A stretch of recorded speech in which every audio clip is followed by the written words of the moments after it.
আমি তোফায়েল আহমদ খান, আপনাদের সন্তান, আপনাদের ভাই, আপনাদের এলাকার কাছের মানুষ। আমার সারা জীবনের স্বপ্ন সাধনা হচ্ছে আল্লাহর দ্বীনের জন্য কাজ করা, দেশ ও জনগণের কল্যাণে আমার সর্বশক্তি, আমার যোগ্যতা, মেধাকে নিবেদিত করা। সেজন্য আমার সেই শৈশব থেকেই আমি আমার সেই কর্মকাণ্ডে নিজেকে নিয়োজিত রেখেছি। আজও সেই পথে আছি, শেষ মুহূর্ত পর্যন্ত থাকার চেষ্টা করবো ইনশাআল্লাহ। সংগ্রামী ভাইরা, বাংলাদেশের 54 বছর পার করার পরেও এই দেশে একটি সুখী সমৃদ্ধ দুর্নীতিমুক্ত চাঁদাবাজিমুক্ত সকলের জন্য আমরা এখনো প্রতিষ্ঠা করতে পারি নাই।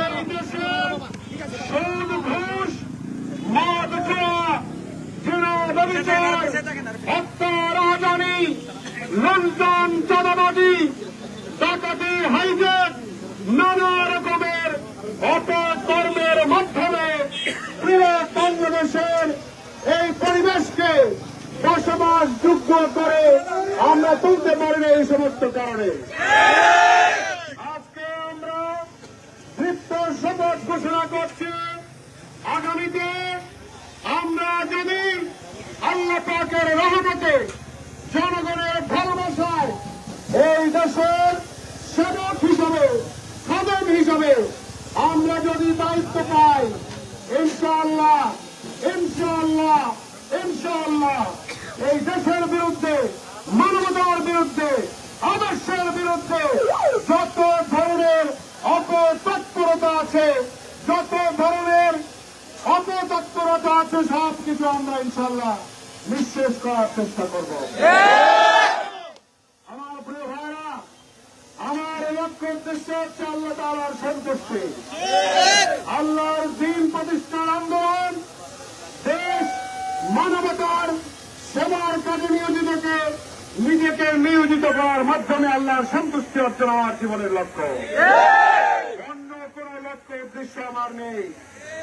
আমরা বিশ্বাস করি আলহামদুলিল্লাহ রাব্বিল আলামিন, এরপরে আমরা বিশ্বাস করি আর রহমানুর রহিম মালিক ইয়াউমিদ্দিন, ইয়্যাকা না'বুদু ওয়া ইয়্যাকা নাস্তাঈন।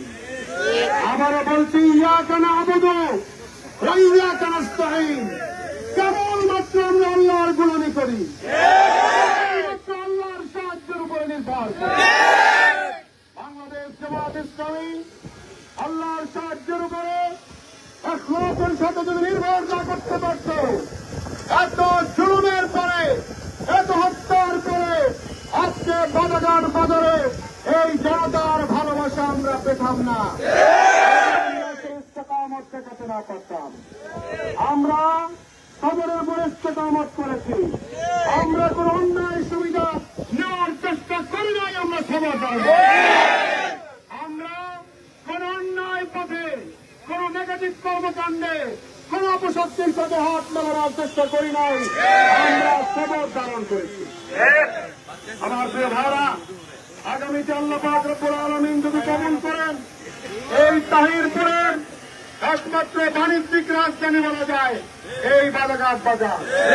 এই বাদাঘাট বাজারে আমার সম্মানিত ব্যবসায়ী ভাইরা তাদের ব্যবসা বান্ধব পরিবেশ নিশ্চিত করা এবং এই বাজার এলাকাতে আশপাশে নাগরিক সুবিধার জন্য যে সমস্ত বিষয়গুলো বাকি রয়েছে, এই সমস্ত বিষয়গুলো আমরা করার চেষ্টা করবো ইনশাআল্লাহ।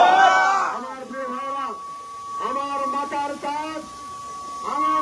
কাজ আলেম ওলামাদেরকে আমরা বিনীতভাবে অনুরোধ করতে চাই, আপনারা বিবেক দিয়ে চিন্তা করবেন। এই আসনে আমি আপনাদের একজন ভাই, লিল্লাহে, আল্লাহর জন্য আমি আপনাদের একজন ভাই। আমার ধর্মীয় শিক্ষার লাইনে শিক্ষকতার 28 বছর পার করে 29 বছরে আমি পদার্পণ করেছি। এই সুনামগঞ্জ জেলার সমস্ত আলেম ওলামাদের সাথে আমার শ্রদ্ধার সম্পর্ক, ভালোবাসার সম্পর্ক, আস্থার সম্পর্ক। আমি ব্যক্তিগতভাবে কোনদিন কোন আলেম ওলামার সাথে, কোন তোলার সাথে, কোন ইমাম খতিবের সাথে আমার পক্ষ থেকে সম্মান ছাড়া কোন অসুন্দর কোন আচরণের স্মৃতি নেই। আমি তারপরেও বলতে চাই, আলেম ওলামা সহ আপনারা যারা আছেন সকলকে আমরা বলতে চাই, আমার পক্ষ থেকে আপনারা যদি কোনো কষ্ট পেয়ে থাকেন কোন সময়, আমার অজান্তে অলক্ষ্যে আমি আপনাদের কাছে ক্ষমা চাচ্ছি। আপনারা আপনাদের ভাই হিসেবে যদি সেবকের কাজে লাগান, ইনশাআল্লাহ ইনশাআল্লাহ আমরা আমাদের সর্বোচ্চ সামর্থ্য দিয়ে সকল মেধাকে নিয়োজিত করে আমি আমার সেবার কাজ করার জন্য চেষ্টা করবো।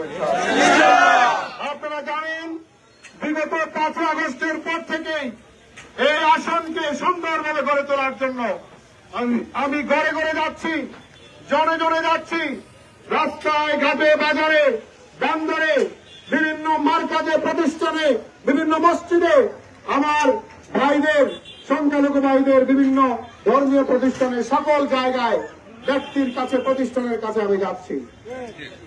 তারপরেও মধ্যে আমরা একটা ধোঁয়াশার মধ্যে আমার লোকদেরকে ফেলে দেওয়া হয়েছিল, প্রতিবন্ধকতা তৈরি করার চেষ্টা করা হয়েছিল।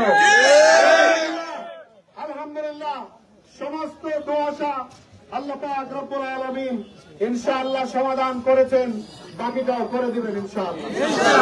আমরা আল্লাহ তাআলার নগণ্য গোলাম হিসেবে দেশের মানুষের একজন সেবাদানকারী, একজন ভলান্টিয়ার হিসেবে দাঁড়িপাল্লা নিয়ে আমরা ছিলাম, আমরা আছি। ইনশাআল্লাহ ইনশাআল্লাহ 12 তারিখে বিজয় নিয়ে আমরা করে ফিরব।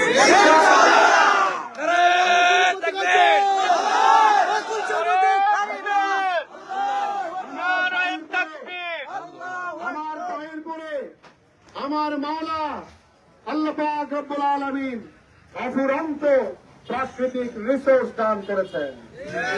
আমরা মাঠে ফসল ফলাই, আমাদের নদীতে বালি আছে, পাথর আছে। আমাদের এই 3টা শুল্ক স্টেশনের মাধ্যমে আমরা আমদানি রপ্তানির ব্যবসা আল্লাহ পাককে সুযোগ করে দিয়েছেন। এই জায়গাগুলোকে চাঁদাবাজ মুক্ত করে সুষ্ঠু ব্যবস্থাপনার মাধ্যমে আমরা পরিচালনা করব অত্যন্ত আন্তরিকতার সাথে, দৃঢ় হাতে, যাতে ব্যবসায়ীদের ব্যবসা আরো প্রসারিত হয়, সমৃদ্ধ হয়। আমাদের যে সমস্ত রাস্তাঘাটগুলো এখনো হয়নি, আমার এই বাণিজ্যিক রাজধানী থেকে তাইলপুর পর্যন্ত আমার সড়ক এখনো হয়নি, আমার ব্রিজ এখনো কমপ্লিট হয়নি, আমার পাহাড়ি রাস্তাগুলো এখনো হয়নি, আমার চিকিৎসার জন্য ভালো ব্যবস্থাপনা নেই। এই সমস্ত কিছুকে সামনে নিয়ে অগ্রাধিকারের ভিত্তিতে আমরা কাজ করবো ইনশাআল্লাহ। সম্মানিত ভাইরা, আমরা আপনাদের সহযোগিতা চাই, আমরা আপনাদের সহযোগিতা চাই। আপনারা এক একজন দাঁড়িপাল্লার কর্মী হিসেবে, এক একজন তুফাইল আহমদ খান হিসেবে আমাদের প্রতিটা ঘরে ঘরে, প্রতিটা মানুষের কাছে আমার পক্ষ থেকে সালাম পৌঁছে দেওয়ার জন্য বিনীত অনুরোধ করছি। প্রিয় ভাইরা, আপনারা লক্ষ্য করেছেন 54 বছর এই বাংলাদেশকে এদেশের মানুষ অবজার্ভ করেছে। কখনো ভোট দিতে পেরেছে, আর কখনো ভোট দিতে পারে নাই, জোর করা হয়েছে। এত কিছু দেখার পরে আজকে তরুণ সমাজ, আজকে শিক্ষিত সমাজ, আজকে ছাত্র সমাজ এবং ব্যবসায়ী, আলেম ওলামা, এমনকি সাবেক সেনা কর্মকর্তারা সহ সকল শ্রেণীর মানুষেরা আজকে ভাবছে অবশ্যই যত প্রতিবন্ধকতা হোক নতুন কিছু আমাদের ভাবতেই হবে, নতুন পথে আমাদের যেতেই হবে, নতুনের জয়গান আমাদের গাইতেই হবে। এই জয়গান শুরু হয়েছে ডাকসু থেকে চাকসু হয়ে, রাকসু হয়ে জাকসু পর্যন্ত। বিজয়ের জয়গান আল্লাহ পাক রব্বুল আলামিন প্রমাণ করে দিয়েছে। এখন যারা মানুষকে ভুলভাল বুঝিয়ে কৃষিকাজ ফ্যামিলি জীবন দিচ্ছেন, এই সমস্ত কিছুতে আমরা কান দিতে চাই না। আর কেউ কেউ বলেছেন যে এই লোকগুলো বেহেশতের টিকিট বিক্রি করে। আমরা যত জায়গায় যাই আমরা বলেছি আপনারা সাক্ষ্য দেন, জামাতের লোকেরা প্রার্থী এসে কাউকে বেহেশতের টিকিট বিক্রি করে নাই। তবে আমরা যেটা করি সেটা হলো কোন পথ ধরলে, কোন আমল করলে, কোন ধরনের জীবন নীতি অনুসরণ করলে মানুষ বেহেশতে যাওয়ার মতো নিজেকে যোগ্য করতে পারে, গড়ে তুলতে পারে, সেই রাস্তা আমরা দেখানোর চেষ্টা করি। অতএব আগামী দিনে বাকি পথ অত্যন্ত দৃপ্ত পথে হেঁটে গোলে পৌঁছতে হবে, গন্তব্যে যেতে হবে। এবং আমরা বলবো নির্বাচন অপারেশনের জন্য যারা নিয়োজিত আছেন, নির্বাচনকে তারা অপারেট করছেন, সমস্ত সেক্টরের যারা দায়িত্বশীল আছেন, আপনারা নিরপেক্ষভাবে দায়িত্ব পালন করবেন। আপনারা কোনোভাবে জাতির বিরুদ্ধে কোন ধরনের পক্ষপাতিত্ব করার চেষ্টা করবেন না। আমরা আপনাদেরকে সম্মান জানাতে চাই, প্রজাতন্ত্রের কর্মচারী হিসেবে আপনারা এটা ভালো করে অনুভব করবেন, হৃদয়ে জায়গা দিবেন। আপনার চেয়ার, আপনার চায়ের কাপ, আপনার অফিসের টেলিফোন বিল, আপনার অফিসের কারেন্টের বিল, বিদ্যুতের বিল সহ গাড়ির চাকা, ফুয়েল, আপনার জ্বালানি সবকিছু এই চাষা বসা নাগরিকদের টাকার পয়সার ট্যাক্সের। এই চাষা বসারা যখন বিপ্লবী হয়ে দাঁড়িয়ে যায়, নারায়ণগঞ্জে দাঁড়িয়েছিল, গাজীপুরে দাঁড়িয়েছিল, সেই নরসিংদীতে দাঁড়িয়েছিল, সিলেট সহ সারা দেশে যখন দাঁড়িয়েছিল, তখন কিন্তু আপনার দেশ বিরোধী ভোটেরা সব পালিয়ে যেতে বাধ্য হয়েছে। আমরা সর্বস্তরের নাগরিকদেরকে ভালোবাসা জানাই, শুভেচ্ছা জানাই, ভালোবাসা জানাই, শুভেচ্ছা জানাই, সহযোগিতা কামনা করি, সহযোগিতা কামনা করি। আসুন আমরা সবাই মিলে, সবাইকে বুকে আঁকড়ে ধরে আমরা একটা উৎসব মুখর পরিবেশে নির্বাচনটাকে আমরা সম্পন্ন করি। আমি আমার সমস্ত শুভাকাঙ্ক্ষী নেতা কর্মী ভাইদেরকে, দায়িত্বশীলদেরকে বলতে চাই, কখনোই কোন কথায়, কোন আচরণে, কখনোই কোন কথায়, কোন আচরণে কোন মানুষকে আমরা কষ্ট দেব না। কোন কথায়, কোন আচরণে কোন মানুষকে আমরা কষ্ট দেব না। মানুষকে বুকে আঁকড়ে ধরতে হবে, মানুষকে কাছে টেনে নিতে হবে, মানুষকে ভালোবাসার কথা বলতে হবে, সম্ভাবনার কথা বলতে হবে। ইনশাআল্লাহ আল্লাহ পাক রব্বুল আলামিন সবাইকে কবুল করুন। আমার সম্মানিত অমুসলিম ভাই বোনদেরকে এই বার্তা পৌঁছে দিবে যে বাংলাদেশ জামাত ইসলামী দাঁড়িপাল্লা যদি বাংলাদেশের সেবক হয়, ইনশাআল্লাহ সবাই নিরাপদ থাকবে, ইনসাফ পাবে। আমরা যতদিন বেঁচে থাকবো আমরা সেই ইনসাফ প্রতিষ্ঠার জন্য চেষ্টা করব ইনশাআল্লাহ। আপনাদের সকলকে আন্তরিক মোবারকবাদ জানিয়ে, শুভেচ্ছা জানিয়ে আজকের এই কর্মসূচিতে আপনারা যেভাবে শ্রম ঘাম দিয়েছেন, এইগুলোর বদলা একমাত্র আল্লাহ পাক রব্বুল আলামিন দিতে পারেন। মাওলায়ে কারীম যিনি রহমান, যিনি রহিম, তার কাছে আপনাদের জন্য উত্তম জাযা কামনা করে, আবারও শুভেচ্ছা জানিয়ে, আমার জন্য আবারও দোয়া কামনা করে আমার কথাকে শেষ করছি। আসসালামু আলাইকুম ওয়া রাহমাতুল্লাহি ওয়া বারাকাতুহু।